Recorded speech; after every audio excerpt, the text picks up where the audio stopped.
In a sea of panoramic aquarium-style PC cases, the Lian Li Lancool 207 has emerged as one of the most popular enclosures of the past year. PC enthusiasts love a good-looking build, but what they really crave is cool, refreshing airflow to keep those high-performance components running at their best. That's why, no matter what design trends come and go, airflow-focused cases never go out of style.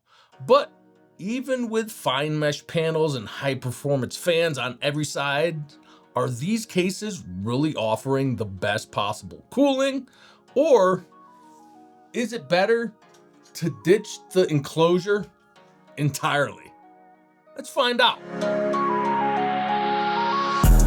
Hey guys, CJ with Elevated Systems, and in this box is the PC Creative Assembly Frame Test Bench.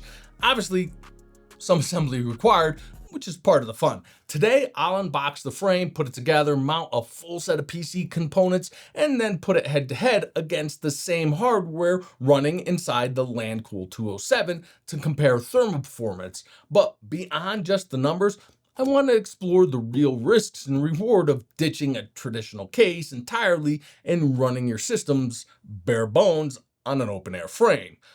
Let's crack this box open and see what we're working with. Which turns out to be a box full of bags. All the components and hardware are tucked safely into bubble wrap pouches. Right on top, there's a document protector containing exactly one sheet, a QR code linking to the assembly instructions. At least they also included the handy measuring rule for the build. Next up are the bags of feet, brackets, power and reset switches, and a few other structural parts. All the tiny screws and fasteners are neatly sorted in a plastic organizer, which I definitely appreciate. Even better, they tossed in all the tools you need for assembly, including a surprisingly decent little multi-bit screwdriver with a couple of dozen bits. I didn't expect that, but I'll take it. And finally, we've got the T-slot aluminum rails that will make up the skeleton of the frame itself. Jumping into the assembly, the QR code links to a surprisingly solid set of instructions, yet randomly includes a half-naked girl assembling the test bench. The core structure of the frame is built from the extruded aluminum T-slot rails, which are held together using T-slot L brackets that slide into the rails and lock in place with set screws. The included plastic assembly rule is used to position the mounting points for ATX, micro ATX, or even eATX motherboards.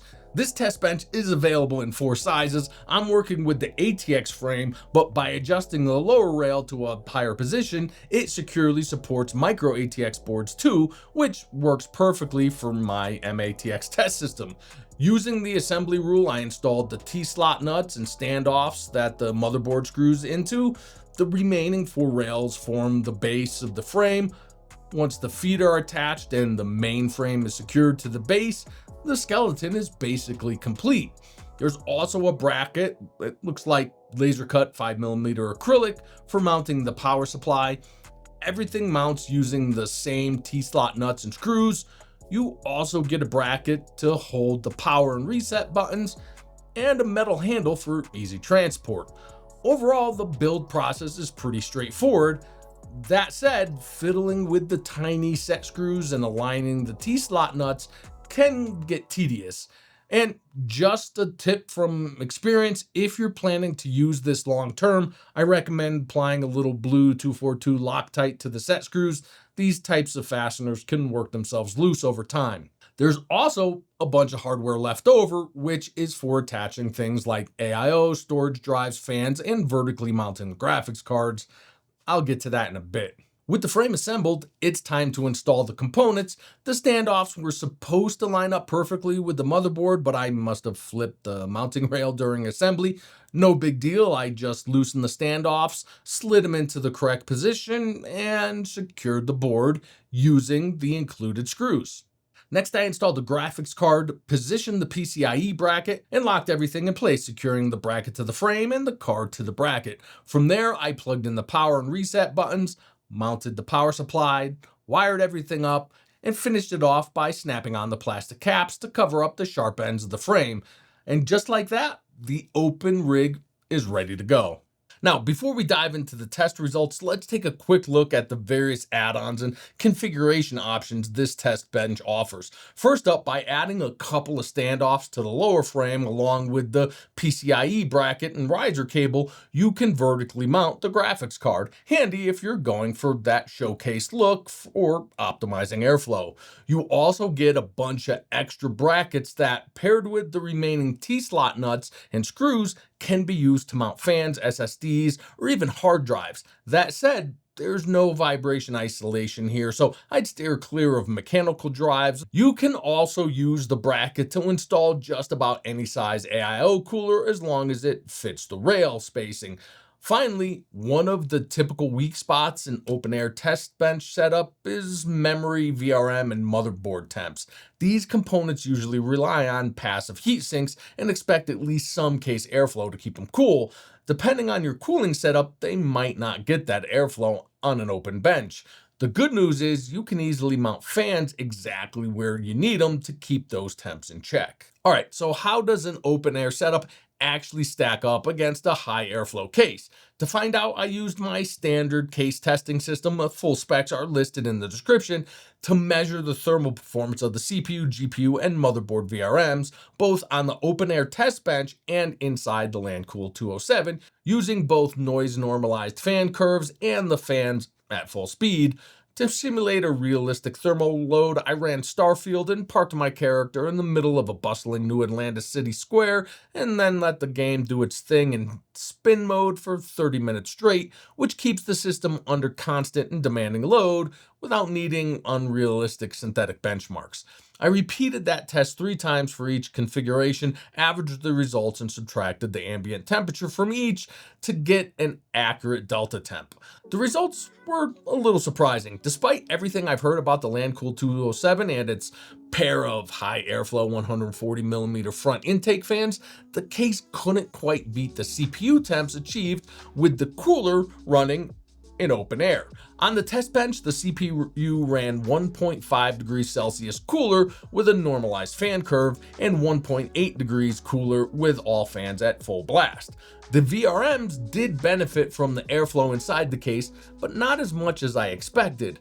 Now, the biggest challenge for most enclosures is delivering cool air to the GPU and efficiently exhausting the hot air it generates, especially as the case interior starts to heat soak and reflect that warmth back onto the components. And here's where the 207 did impress me. With a tuned fan curve, GPU temps inside the case basically matched what I saw on the open bench. Even at full fan speed, the difference was only about 2.5 degrees, which is honestly some of the best GPU cooling performance I've seen in a case since maybe the Fractal Torrent. Still, even with one of the best airflow designs in recent years, it's hard to compete with components that have unrestricted access to 150 square feet of fresh room air. But before we crown this aluminum skeleton the king of component cooling, we've got to talk about the 2 big drawbacks of this setup. The main reason PC cases exist in the first place is to physically protect your expensive components and to keep dust from settling into every crevice. In those 2 categories, an open air test bench scores a solid 0 out of 10. If your PC lives in a safe environment, on a desk, in a room without small children, excitable dogs, or mischievous cats, then yeah, maybe you can get away with leaving your components exposed. In fact, if you've been following me since early days, you might remember my original Threadripper workstation ran on a DIY open bench for several months. But here in the high desert plains of Colorado, dust is a serious problem. I ended up keeping a small compressor under the desk just to regularly blow out the CPU cooler and graphics card. Without that kind of upkeep, an open system like this can get grimy fast, and that dust buildup will absolutely impact thermals over time.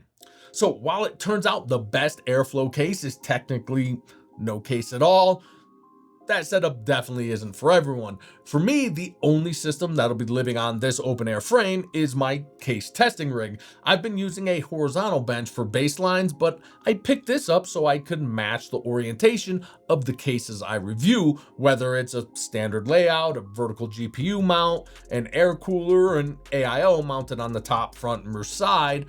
I can even recreate an ITX sandwich layout if needed. It's a super versatile platform that's going to make my testing more consistent and flexible, but I also thought it'd be fun to show you a different way to set up a PC. So what do you think? Are you bold enough to leave your rig fully exposed? Let me know in the comments. If you found this interesting or helpful, hit that like button, and if you want to see more deep dive PC content like this, consider subscribing to the channel. Thanks for watching, and I'll see you in the next one.